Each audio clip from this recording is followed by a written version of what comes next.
What is going on, y'all? I'm KM Best. Let's take a look at the best Series 4 and 5 cards in Marvel Snap.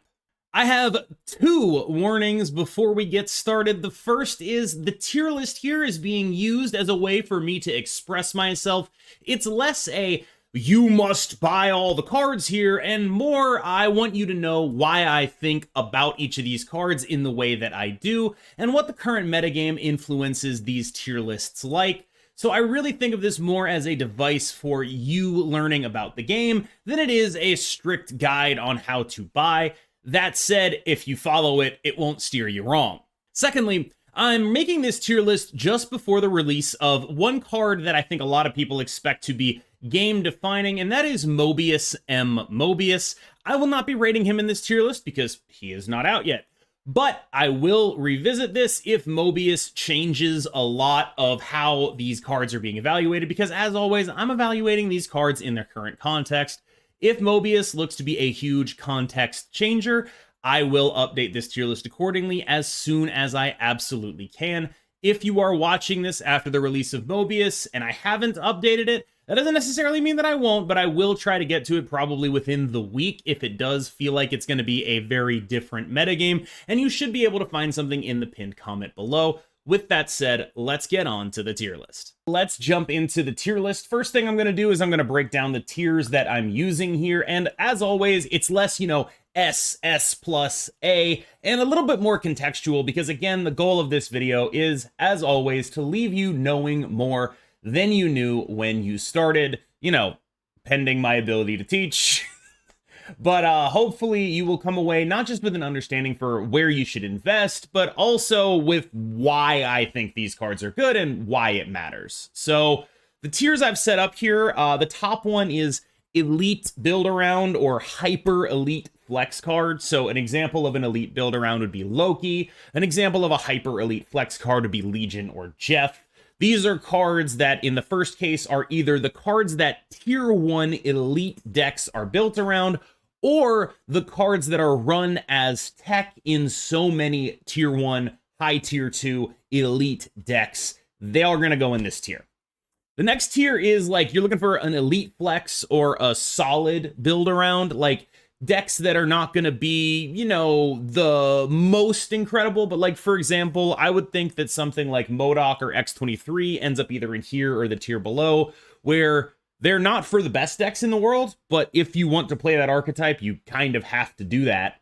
And then, below that, there would be a build around, but for tier 2 and lower, I would suggest something like Nimrod would probably go in that one, where it's you only need it if you want to do a very specific thing, but if you want to do that very specific thing, you have absolutely no choice but to get it. And then you have the reasonable addition to certain archetypes cards. I think a good one example here would be Dakin. Dakin is a perfect example of a card that's a reasonable addition to a couple archetypes, but it's not required if you want to make those decks good. For example, Dakin in Destroy, a lot less necessary than X-23, and Dakin in Discard, a lot less necessary than MODOK. Finally, at the bottom, we have You Better Be Cookin', and this is what my sort of humorous way of saying, if you want to play one of these cards, you need to be better than me. You need to have a better understanding of what you're trying to beat with something off the wall than I do at this point in time. And then finally, there is Please Do Not. These are cards that you should not purchase, you should not open for. They're just not very good, and I'll go through the reasons why. It's pretty hard to actually get in the Please Do Not. I tend to be pretty optimistic with these kind of, decisions in these tier lists. I try to look at, possible context for things to be good in the future. So it's not just going to be a list of all the cards that suck right now, but more a list of the cards that I think even in different contexts might not be that good. That said, let's get into the actual doing of the tier list here. So first up, we have Eliath. I consider Eliath somewhere in range of Elite Flex or solid build around here. It honestly might be the top card in this tier entirely. I would consider Eliath more an example of this tier than something like Galactus. And you could honestly push it up a tier, I think, if you wanted, but I just don't think it gets to that level. but it is an extremely powerful card, although I do think it's a lot more balanced than people give it credit for. Alioth's ability to sort of invalidate turn 6 is extremely powerful, but it's most powerful when it's unexpected or extremely expected. And what I mean by that is, if you get someone with 8 cubes for Alioth, that's awesome, but if you're a Galactus deck leveraging the threat of Alioth to force your opponent out, that's also awesome. Next up is Dakin, and I already told you where this guy was going to go. Dakin is a reasonable addition to certain archetypes. He's good in discard, he's good in destroy, but he's not something you need to like highly prioritize.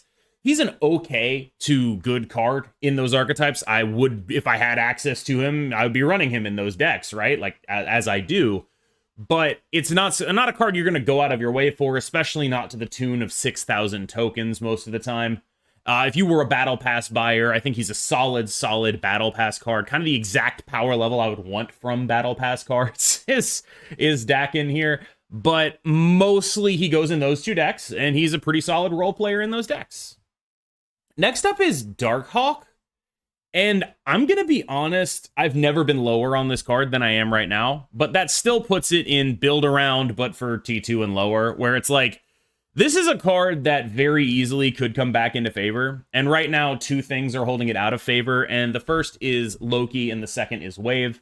Darkhawk decks tend to be these sort of mid-rangey, you know, a little bit of Disruption, a little bit of Shang-Chi, a little bit of Enchantress, a little bit of Darkhawk. This is where the power comes from in the deck, right? But those decks are very bad into Loki because, you know, Loki can just take your deck and do it better than you, and the whole premise of those decks is, you know, undercosted effects. And then Loki is just getting those even more undercosted and just is able to do more with what you give them than you can do with your own deck. And the second problem Darkhawk has is with Wave. Darkhawk is a deck that is usually interested in playing 2 cards on the final turn of the game, if not more. The most important turns to have Zabu in any Darkhawk deck are almost always turn 3, so you can play a 4 on 3, and turn 5, so you can play 2 4s on 6, and you know, not being able to do that is actually a big hindrance. You are often unable to properly contest all 3 lanes against Wave Doctor Doom. So Darkhawk, lower than he's ever been, I would generally avoid investing in him. I think there are mostly better things that you can do right now. But out of, you know, deference to his past accomplishments, I'm not going to drop him lower than this just yet. Next up is Echo, and I'm going to put Echo in You Better Be Cooking. I don't think this card is bad by any means. I think Echo is actually a pretty solid addition to a pretty decent amount of archetypes, but I do think that there is, you know, almost every other card is going to be more worth investing in at this point. When I put her in You Better Be Cooking, it's because I think you need to know exactly what you're going to do with her before you buy her. You need to be solving an extremely specific problem for your deck with this card. And if you are unable to think of a specific, very specific, meta-relevant use case, I would stay away from her. Next up is Galactus, easily in the Elite Flex or Solid Build-Around tier, although I would say he's below Alioth, because, frankly, I think a lot of the Galactus decks are built on leveraging Alioth, leveraging the threat of Alioth, and, you know, using Galactus to leverage that threat. That's what they do. Alioth brought the Galactus decks back to prominence, not the other way around, is the way I see it. And I would say Alioth, because Alioth can show up in, say, High Evo or any of the Move Wave decks, is a higher priority purchase than Galactus. But if you're a certain type of psycho, you're going to want to play Galactus. There's a lot of those psychos who watch this video. Next up is Ghost Spider, who is somewhere between You Better Be Cooking and reasonable addition to certain archetypes, but I will put her in You Better Be Cooking for now, but probably towards the top end of that. I think that she is a very, very powerful card in a certain context. It's just that context has rarely ever existed. And if you have if you have a very specific idea about what you want to combine her with, like if you're like, all right, I know the solution to this meta is Doc Ock Ghost Spider, I'm probably going to disagree, but I'm not going to be like, you should never do that. At least I would generally try to encourage people to experiment. And if you're just like, all right, I got a bunch of tokens and I want to try this, I mean, like, go ahead. But there are definitely higher priority purchases. Next up is High Evolutionary. Going in the top tier here, Elite Build-Around or Hyper Elite Flex. He's the Elite Build-Around category. Just just unbelievable, like how much this guy has endured in terms of getting nerfed, in terms of metagame changes. He's gone through everything, and he's basically never been below like tier 1.5 or tier 2. I think some of the high Evo decks running around right now are cope into Loki, or at least into good Loki players, but like he's just good. The worst he's ever going to be is good. Unless they like start hitting him with hammers again, or they release even more ridiculous stuff. Like, this is just a good card. I am also really excited to see what the Evo Wave decks come up with Mobius in the picture. That could be extremely interesting. I think that's the kind of card, you know, obviously playing Mobius and Wave means that your cards get discounted if they cost more than 4, and your opponent's cards only get 4 min, right? Like, it's a powerful combination, and that's already a deck that uses Wave well in a mid-range shell. I'm interested to see what the future holds for this guy. I think he's like a very obvious, like, slam dunk, easy investment early. If you're early in the track, getting a high Evo early is just like phenomenal. It's extremely, extremely good. Next up is Hitmonkey, who I think quite sadly is going to end up in build around, but for T2 and lower, but he could very easily go higher. Like, there are some solid Hitmonkey decks around. I like the Yellow Jacket Jane one. I even kind of like the way Sarah matches up into Loki right now, but it's a little bit awkward because sometimes they do your deck better than you, but you have the advantage of knowing if you have the cards to beat them or not. It's a little iffy, but I generally feel okay about, like, you know, Hitmonkey Sarah decks into the specific Loki matchup. The issue that every Hitmonkey deck has is, you know, maybe you're okay into the Loki matchup, but you are in a lot of trouble against Wave. Used to be a bounce deck with Hitmonkey could go under Wave. Now that really can't happen. The extra cost that got attached to the Hitmonkey really, really hurts your ability to go under Wave. It's just not really a thing you can do anymore. And a lot of the current Hitmonkey decks have accepted that. They're running Sarah, they're running Jane Foster or whatever. They've given up on that turn 5. And while I think that is probably what you have to do to make the deck successful, it does mean that you have a much worse Wave matchup than you did in the heyday of bounce. Next up is Howard the Duck. He's going straight in Please Do Not, and he's going to live there. A lot of people talk about Howard the Duck giving you information, and information is valuable. I don't want to act like information is not valuable, but it is not worth running Misty Knight in your deck in order to get that information. If this was stapled onto a different, more impactful effect, I would be into the information. That's a solid thing. But it's like people saying Loki is good because of information. No, Loki is good because it cheats. If Howard the Duck cheated, like if this card also said like draw a card on it, it'd be one of the best cards in the game. But it doesn't. It does being a 1/2. That ain't it. Next up is Iron Lad, who I honestly think is worse than he's ever been, but probably ends up at the bottom of here as one of the relatively elite flex cards. Like, he's not as high up there as something like Jeff or Legion. He's okay. I think he's a bit of a higher priority than some other cards. A lot of his decks have fallen out of favor because a lot of his decks are the sort of mid-range mush that Loki just squashes. And so it makes it harder to evaluate his absolute power. All I can tell you is contextually, he's never been worse because your opponent getting a 3-cost Iron Lad really sucks. And your opponent getting a 2-cost Iron Lad off a Quinjet sucks even worse. Next up is Jean Grey, who I'm going to put in the reasonable addition to certain archetypes, but I'm just going to let you know right now, she's going to end up pretty close to the bottom here. I think she's the kind of card that might be tricking me, honestly, where I might think she's better than she actually is because she's just confusing to play against, and I've been confused by her and all that stuff. But that's sort of where I'm at with her, where like I want to put her in some decks, and that's pretty much what that reasonable addition thing is for. Like Eliath, move, wave, making them play on a certain lane at the end of the game so you can Eliath it is pretty solid. She's awkward though. Like the fact that like there are going to be some hands where she hurts you too really sucks. The fact that she's not only affecting your opponent really limits her ceiling as a card. And there are just some decks that are totally fine with it. Like a Loki deck playing Kitty Pryde is just never going to actually be upset about this until you wave them. And if they've already played Loki on 4 and deployed a bunch of guys before the wave, it's probably not even going to matter anyway. So it's a little awk. Jeff is easily in the elite build around or hyper elite flex. I would go so far as to say he is above high Evo, even though high Evo obviously a better build around and likely a better purchase actually for most players in the context of like, if you're really early in the collection track and you just want to unlock a deck that's good, high Evo is a high priority for you. But if you're just like, I want to get a card that I will use basically all the time, Jeff is a higher priority for you because Jeff is just the single best 2-cost card in basically every circumstance. Like there are very few cards that get run over Jeff a lot of the time. He is a remarkable card, and I don't even know how much else I have to say about him. If you like free wins, run Jeff. Next up is Kang, who would normally be sitting in Please Do Not, but I'm going to put him in You Better Be Cooking, and I'll tell you why.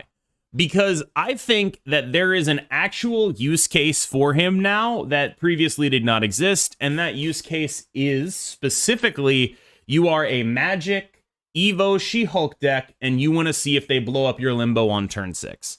I don't think that's the world's most compelling use case. I think it is fine. I think if you want to play Kang there, you can do it. Go ahead. And that's enough for me to put it in You Better Be Cooking, right? Like, you don't even have to have the world's most compelling use case. You just have to be, like, able to convince me that it's at least kind of interesting. And that's what You Better Be Cooking is for. And so that's where Kang is going to go. Next up is Kitty Pryde, who I would say is in tier 2. I don't know exactly how elite she is, but her obvious synergies with Angela are quite powerful. Her own effect is quite powerful. I would say what holds her in tier 2 is wave mostly. I mean, like, I run her in Loki, and I think you should, but I don't know if, like, you have to. I think if you wanted to run a budget build of Loki without her, I wouldn't hate it so much. I'm not exactly entirely sure. There's a lot you can do with this card. Her synergy with Angela is her biggest selling point, but her synergy with Collector is there as well. The fact that she allows you to sort of middle between investing in the board and like blowing up your hand with a Loki is very important, honestly. She lets you look like you're investing in the board while not actually costing you cards to invest in the board, and that means that in the future you can choose to either keep her around or blow her up with the Loki, trading her for one of your opponent's cards at a discount. I would say she very clearly belongs in this tier. I would consider raising her higher, but I don't think her current power level is at that point right now, but she very easily could return to that point in the future. Next up is Null, who I'm going to say is probably build around, but for T2 and lower, which is to say, right now the best Galactus decks are running Alioth and not Null. Destroy decks, on the other hand, really do want Null, but he's not as required as you think. He's just good. And so that's why he's going in the build around, but for T2 and lower here. I think he is a lower priority for the deck than X23 by a pretty wide margin. Honestly, you could convince me to drop him. I might look at this and then go back and be like, all right, I'm actually just going to drop him a tier, because I do think if he goes in this tier, he is the worst of them. But I also think he's probably more important to either of his decks than Dakin is. So he's either at the bottom of this tier or at the top of the next one. I think we're gonna say I think I like him here just a little bit more. Lady Deathstrike is going in You Better Be Cooking. I had some success with her in a Thanos build, but then they like completely obliterated Thanos, and now I don't even know how good he is, let alone how good Lady Deathstrike is. She's fine, I think. I just think she's gonna go underexplored until she's back in the caches, and there are going to be some situations where she's actually genuinely useful. It's hard to find those situations right now. If she costs 4, I think she's like actually just a straight up good card. At 5, it's kind of a big ask to only be getting 4 power, especially when it's conditional that you get more based on what the state of the board is, and it's even more conditional whether that power is useful to you depending on where the positioning of it is. Next up is Legion, who is just elite as hell. I mean, hyper elite flex. That's what this guy is. I honestly might want to make a separate, like, this tier is a little bit muddled, right? Where I almost want to make a separate tier for hyper elite build-arounds and elite flexes. So what we're going to do is, like, this half. But then I'd have to put one over the other, right? That's the issue. I don't think I can separate them because I don't think I can put one over the other. I think ordering within this tier is going to be your prerogative. However you want to prioritize the stuff in this tier. Do you want to prioritize the flex cards? Do you want to prioritize the build-arounds? That's on you. I can just tell you what they are. Legion is one of the best cards in the game. Lets you win from normally unwinnable situations, gives you an immense amount of control over the RNG of Marvel Snap in terms of locations. There's almost always something good you can do with him. He's a reasonable body at 5'7", just good. Straight up good. The world's most elite build-around is Loki, and he is the best card in the game right now. He is absolutely and utterly dominant. There are people who will still say this is not the best deck in the game, that his performance is not concerning. All I can tell you is that I have a much higher win rate, a much higher cube rate when I play this deck in high infinite compared to literally anything else. Like, literally anything else. It's actually kind of insane. Like, the drop-off between playing this deck and any other deck is immense. I really cannot stress that enough. It is the best deck in the game in capable hands, and I don't even think it's close. Next up is Master Mold. I think I'm going to put him in Please Do Not. I just don't think you should be investing in this guy. I think the Loki meta makes him worse than ever because you're suddenly giving your opponent the ability to Loki away the cards you put in their hand, when one of the few things that holds Loki decks in check is they don't always have enough hands to get enough cards in hand to get a good Loki off. I don't want to be playing Master Mold right now. Next up is Mirage. I would say she goes in reasonable addition to certain archetypes, probably. And by certain archetypes, I mean Loki. I actually think Mirage is quite good. I just think you can very easily play Sentinel or Cable over her in the decks that she goes in. And it's very unlikely for you to really feel any difference between those cards. So for that reason, like, she's in the reasonable addition tier. I wouldn't be shocked if the best Loki list runs her. I will say mine is currently not, but I wouldn't be shocked if, like, I was just wrong or something and she was, like, 0.5% better than the other two. But I just don't think 0.5% is what you spend 3,000 tokens on.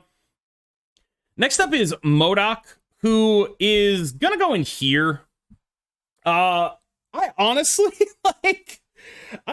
want to put MODOK higher, right? I have a decent amount of respect for the discard archetype. I think... Oh, man. Am I going to get killed if I put MODOK above Darkhawk? I just think the discard deck is better than the Darkhawk deck right now. I do think that. Like, I am fairly certain the discard deck is a little bit better than any Darkhawk deck right now. So, yeah, build around... Maybe not T2 and low. I think discard is pretty solidly tier 2, actually. I think that's a fair description of it. Next up is Nebula, who is probably going in the elite flex spot, but at the very bottom. And the reason she'd be at the very bottom is because she's very good in, like, some specific things, but they all tend to have relatively similar shapes. They're decks with wave. They're decks that restrict your opponent from playing things. They're decks that want to use her mostly because you restrict your opponent from playing things, and that makes it more likely that she grows to a relatively unreasonable size for a 1-cost card. And that's good. Like, it's a good thing. It's just, she's not really as widely applicable as some other cards in this list, but that's fine. She definitely goes in multiple decks. She's definitely good in multiple decks. Probably being the bottom of this tier isn't an insult. Next up is Negasonic. And I'm going to put You Better Be Cookin' here because I do think this card could potentially be good at some point. I have lost to this card in Twitch Rivals. It happened twice, but I would never play her. There you go. All right, next up is Nimrod. Going into reasonable addition to certain archetypes, Shuri Nimrod is one of the strongest things you can do in this game. It's just very easy to counter with cards like Armor and Cosmo, and you really only get one mix-up with the deck, which is, are you going to play like Venom and Deathlock on the final turn, or are you going to play Destroyer in a different lane? And it's fine. It's fine. But there's like a whole crop of priority decks that make their bones just absolutely ruining that kind of stuff right now. Like Alioth, for example, like Cosmo and Armor, and these decks are going to have priority over you. It's fine. I just think probably the other builds of Destroyer are a little bit better right now. That's just my opinion. Ravonna Renslayer, I think, is going in You Better Be Cookin'. I don't think she's like actively bad. I think she's actually like a pretty solidly costed card. Just she has the problem of the meta, right? You either play her in mid-rangey Darkhawk decks with goblins that get like smashed by Loki, or you play her in like Mr. Negative that is just kind of bad, and it's not sure she helps that. One place that I've seen her that I actually like is Cerebro 3. I think she's like a solid addition, but it's hard for me to tell how much better she is than just, say, running Bast. And so it gets a little awkward there, too, where it's like, oh, yeah, I don't actually know if she's making the deck better, but she's okay. But that pretty much goes in You Better Be Cooking. You better have a very strong idea about what you plan to do with this card. So next up is Silk, who is definitely at the top of this list, I think. Maybe goes at the bottom of this one. I think Silk here, the issue is we had Silk very, very high up here previously, right? And that was because she was the premier build-around for the premier mid-range deck in the previous meta. And I've talked about Loki just crushing mid-range decks, and it's important to talk about why, right? The basic interaction here is mid-range decks are decks that are built to get out ahead and then like slam the door with Wave or something like that, right? And that's what the Little Move deck did. I know Jeff Hogan calls it Little Movers. I know Lambie Series calls it Silky Smooth. But the issue that deck has is that when Loki comes down on turn 4, they just play all of your deck. Because so much of that deck is just, you know, really efficient 2 and 3 cost cards, right? And then when a Loki player gets them, they become really efficient 1 and 2 cost cards. And then they play like 4 of them on turn 5, and you play a Wave, and you just completely eat it. Because your whole plan is to be ahead into Wave, and you are just so unable to be ahead when they just did everything you did on turns 1 to 4 in one turn, and all the other stuff they did. It's just very hard to make that plan work right now. It works in a lot of other matchups, but like there's this glaring glare, like an axe hanging over their head when you play a mid-range deck. But Silk is still really good. Like, that deck is still fine. It's just no longer the definitive best thing to be doing. Next up is Silver Samurai, who I think would go in the reasonable addition to certain archetypes category. I think he's solid in discard. I've seen him in those like mid-rangey Darkhawk decks, but those aren't particularly decks that I would want to be playing at any given time. He's okay, but he's not necessarily like a card that I would go out of my way for.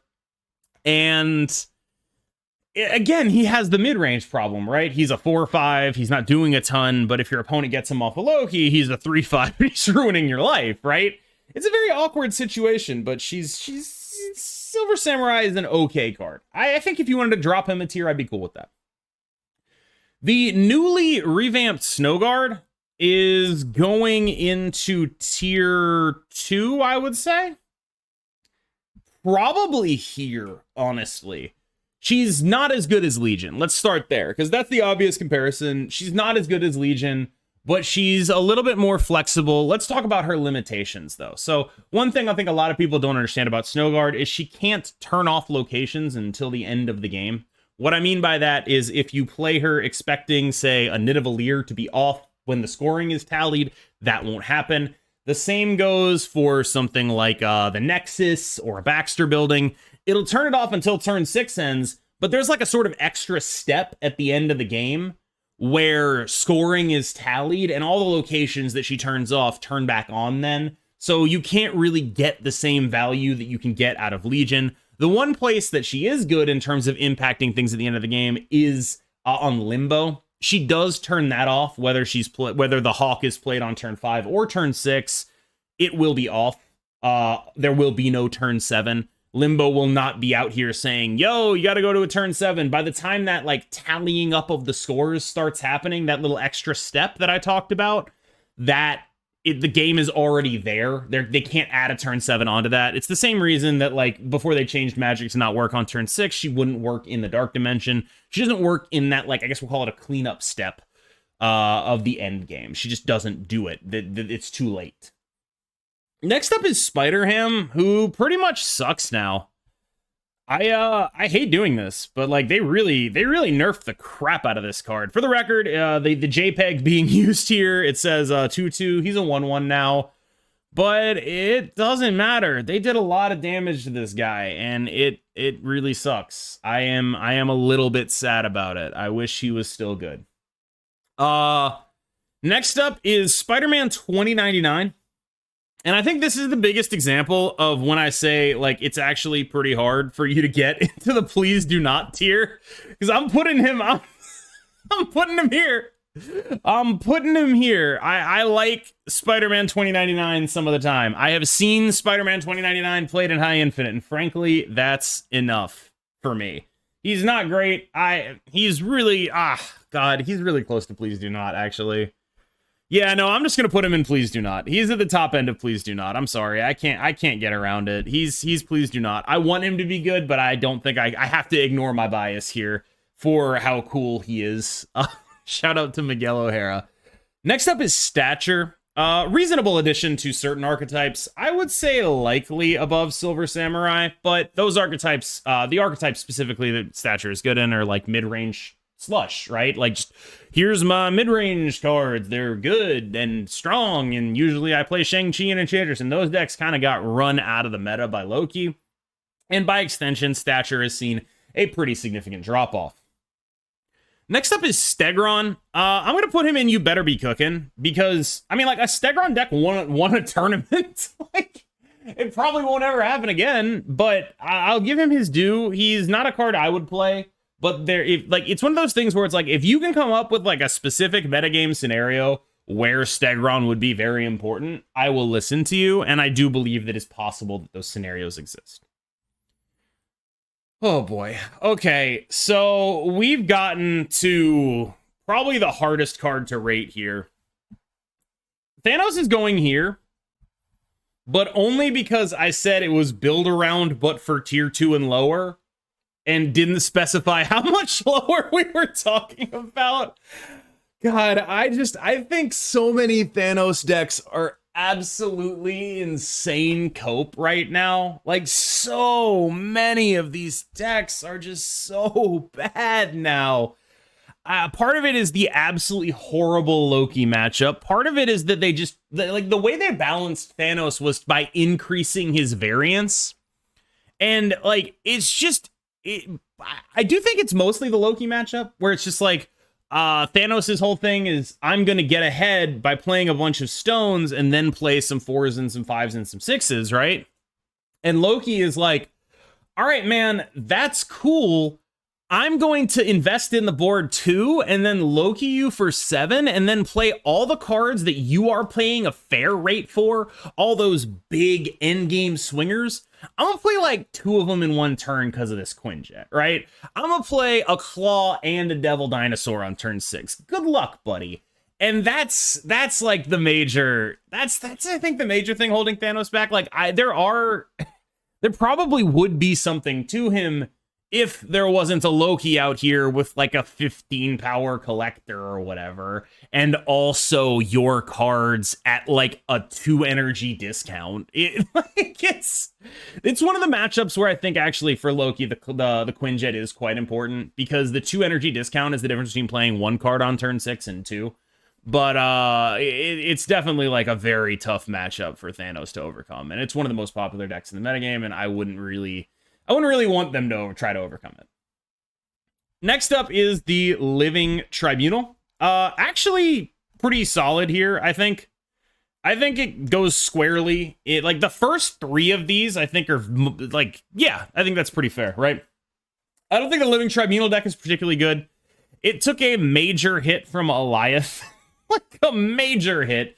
Because that deck is basically just like, what's up? I'm playing my stuff in this lane. And then it plays its stuff in this lane. And then Eliath eats the Living Tribunal. And then it dies, right? Like, that was, like, there are hella Tribunal decks that are built to have that as the backup plan. The backup plan now no longer works because of Eliath. You get, like, Galactus or whatever. It's also, like, kind of awful. And you are always vulnerable to getting Galactus because, A, they run a bunch of goblins, and that's completely horrifying. And B, you're playing Wave to get your combo down, right? So, like, you play Wave, they Galactus a different lane, there goes your Onslaught or whatever. And it's just a tough spot to be in, I think, for a card generally. Next up is Phoenix Force, who is either here or like here. I can't really tell, because I actually think the Phoenix Force deck is a solid counter to Loki. It's just kind of booty butt cheeks at everything else. Like, and I think there are decks that are even actually better at being counters to Loki without being as bad in other matchups.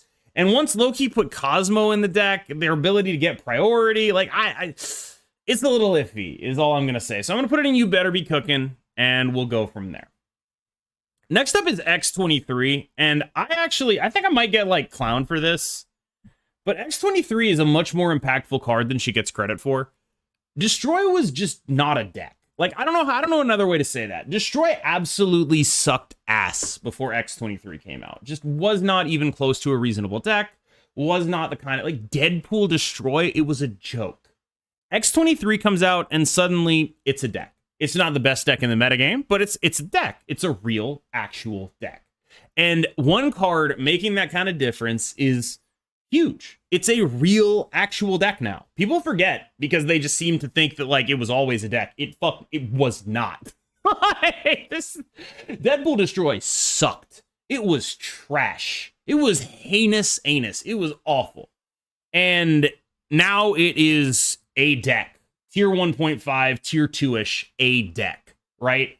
And that matters. And she is the reason for that. Like, it's not any of the other cards in the deck. It's not like we suddenly realized the other stuff was good. It's her. She's good. So she's getting a ton of credit here. Zabu. Zabu.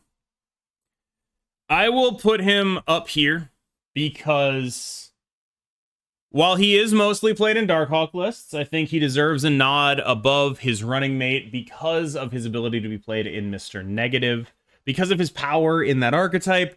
It's not a huge gap between them. Mostly they go in the same decks. But I think most of the issues Zabu has are the same issues that Ravonna Renslayer has, which is the decks that they go in are either like Mr. Negative high roll bullshit or mid-range slush, and Wave and Loki exist, right? So that's the issue. It's still a deck you can play, and it'll be pretty good in most matchups that aren't that. But in the matchups that are that, it's not good. It's not good at all.